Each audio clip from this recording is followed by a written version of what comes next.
இந்த கருணாநிதி குடும்பம் மக்களை எப்படி ஏமாத்தி பழைக்கணும் இந்த வீடியோ பார்த்து நீங்க தெரிஞ்சுக்கணும்.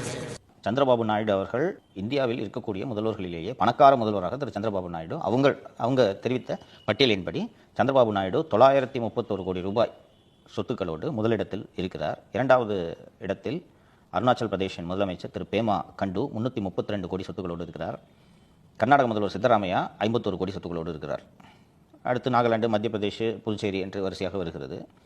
இதில் அங்கிள் ஸ்டாலின் 14வது இடத்தில் வெறும் 8 கோடி சொத்துக்களோடு இருக்கிறார். ஏன் இந்த 8 கோடி வருது சொல்லுங்க பார்ப்போம். கரெக்டா திரு கருணாநிதி அவர்களுடைய சொத்து ஏதாவது மு.க. ஸ்டாலின் அவருக்கு டிரான்ஸ்ஃபர் ஆயிருக்குமோ? அது போல டிரான்ஸ்ஃபர் ஆன சொத்துக்களை மட்டும் தான் கணக்கில் காட்டியிருப்பார்கள். இப்போ அவர் பயன்படுத்துகிற காரோட விலை எவ்வளோ?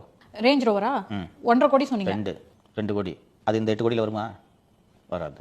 பேரனோட பேர்ல எல்லாம் இருக்கு. பேரன் பேர்ல இருக்கு. இதுக்கு முன்னாடி பயன்படுத்திட்டு இருந்த காரு மகன் பேர்ல இருந்துச்சு. ஃபர்ஸ்ட் ரெட் ஜெயண்ட் பேர்ல இருந்துச்சு, அடுத்து மகன் பேருக்கு வந்துச்சு. அதுக்கு பிறகு இப்போ பயன்படுத்துகிற காரு பேரன் பேரில் இருக்கிறது.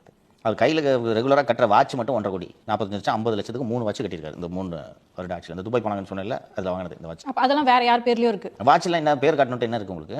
இன்னொன்று மர்ம பேரில் இருக்கும். அதான் ஏன்னா அசையும் சொத்து அசையா சொத்துன்னு வாட்ச் எல்லாம் கூட வரும் பெரிய அமௌண்ட் இல்லை. இன்னொன்று கணக்காட்ட வேண்டியதே இல்லைன்னு நினச்சிருக்காரு அவர். ஸோ இவங்க பேரில் இருக்கிற சொத்து என்னன்ட்டு பார்த்தீங்கன்னா இந்த மாதிரி வச்சுப்பாங்க. கருணாநிதி பேரில் கடைசி வரைக்கும் காரில் தெரியுமா? இவர் பேரில் காரில் தெரியுமா? நம்ம கூட கார் வச்சிருக்கோம். ஆனால் பார்க்குறவங்க முதலமைச்சருக்கு காரே இல்லாமல் எவ்வளோ ஏழப்பா அவரு. ஆனால் போகிறது எத்தனை கோடி காரில்? 2 கோடி. எல்லாருமே லைக் பண்ணுங்க, ஷேர் பண்ணுங்க, சப்ஸ்கிரைப் பண்ணுங்க. அந்த பெல் பட்டன் இருக்கும். உங்க பொண்ணான கையால பெல் பட்டன் அமுக்கிடுங்க. உங்களால முடிஞ்ச ஒரு சப்ஸ்கிரைப் வந்தா அவங்க குடும்பம் செழிக்கும். அவங்க